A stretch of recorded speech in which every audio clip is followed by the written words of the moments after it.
Um, Good morning. Nabot na ako ng alas 4. Nagising yata ako alas 2 ng umaga. 4 a.m. na. May game pa ang anak ko bukas, basketball.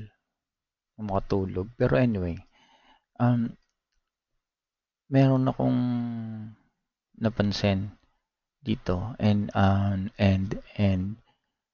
i-correlate nyo na lang yan sa RSI. Pero for now, ito yung napansin ko. Bali, gamitin ko na tong 1 minute para maraming data. Right?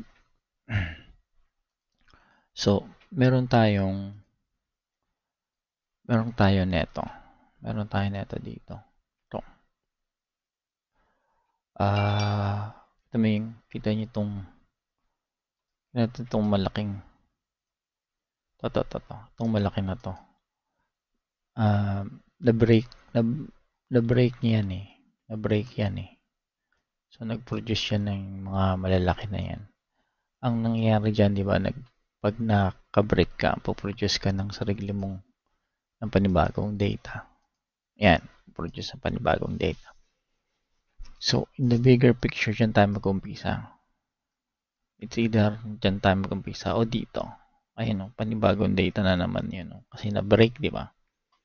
Panibagong data. So, gawa tayo ng panibagong data. Ito. Ayan ang panibagong data natin. So, ito yung example ko dito. Pupunta ako ng 1 minute para mas makita natin yan. Kung anong nangyayari dyan.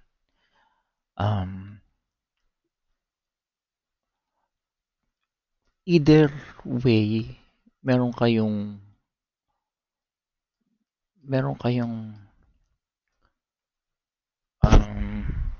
possible either way. Pero ako, gagawa ako ng sarili kong rule na pag pataas ako, pag ang bias ko bullish, ang i-measure ko is yung pullback. Yung pullback, ito yung i-measure ko. Hindi yung pataas. Ang measure ko yung pababa. Kasi, para makita ko agad kung saan siya pupunta. Parang ganun yung idea eh. Kasi kung kunyari ito,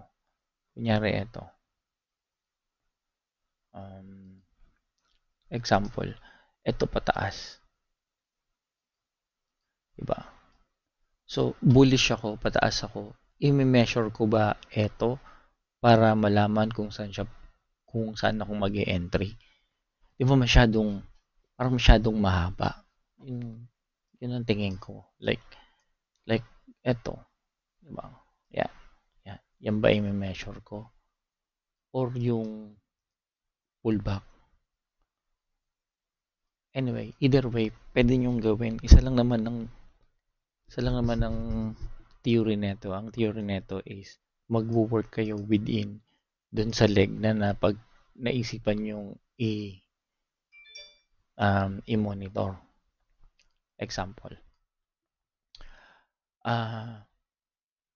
Ito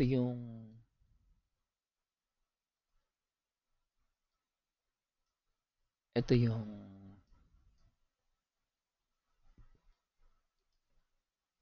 impulse pataas, right? Instead na i-monitor ko to,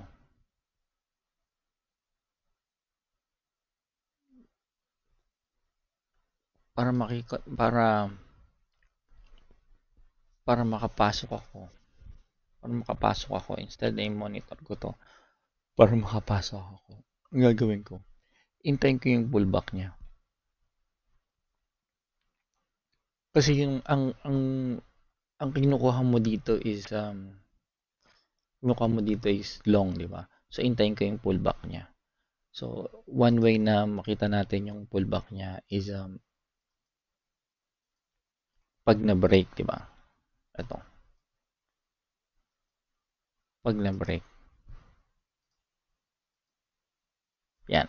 Ito yung break na to. Itong break na to. Yan, pag na-break. Di ba? Pwede nang, kung isipin mo, pwede nang entry yan. Pero yung mas elaborate na paraan na naisip ko is kukunin mo yung high, which is the resistance. And then kukunin mo tong low, saka support.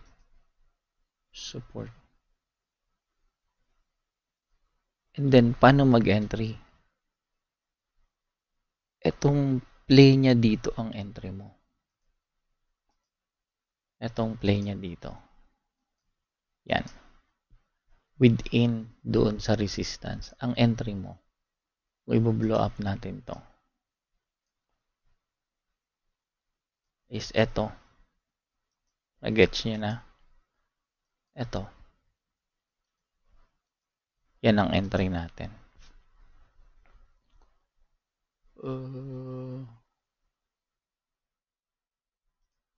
Yan. Yan ang mga entry natin. Within sa resistance, saka support, nung pullback. Kasi ang kinukuha natin dito is long. Di ba?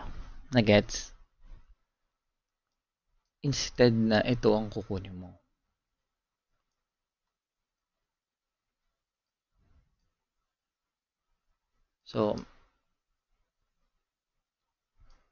So ito yung mga entry natin. So dito, ito yung resistance. Right? Ito yung support. So saan tayo kukuha ng entry dyan? Ito yung impulse. Yan yung impulse. Right? Ito yung pullback. So resistance and then support.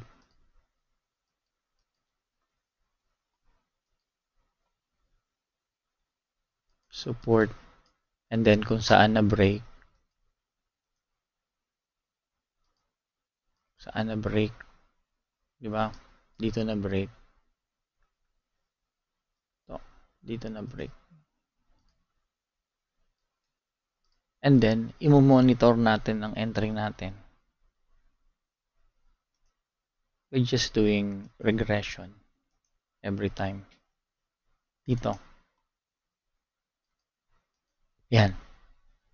So, ang entry natin is eto.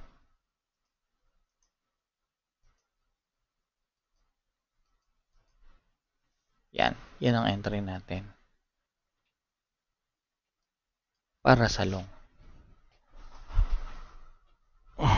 Diba?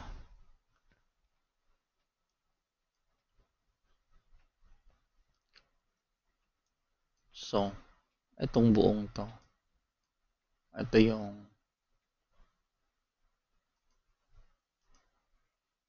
yung resistance.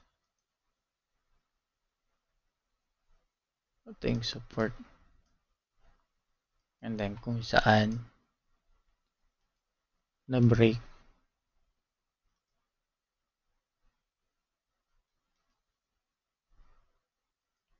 Kung saan na break. I-monitor mo yung pagtaas.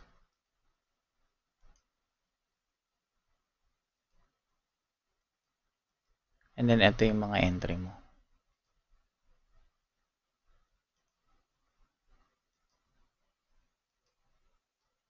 Yan. Na-gets? Dito. Ito yung resistance. Ito yung support. Right? And then, let's say,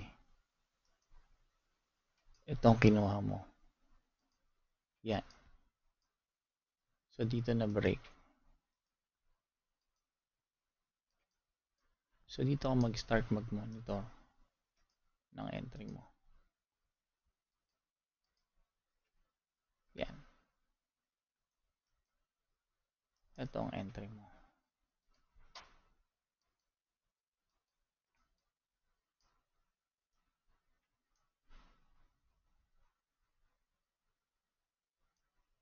Dito, walang clear, pero meron ka neto. Ito,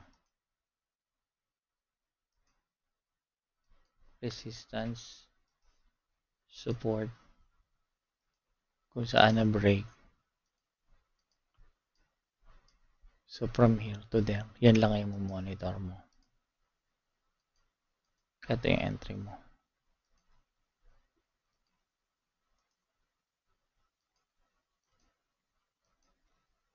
So ito yung itsura niyan. O di ba? Anyway, yan lang yung napansin ko. Sana makatulong. Yun lang, 10 minutes. Balik lang yan. Good morning.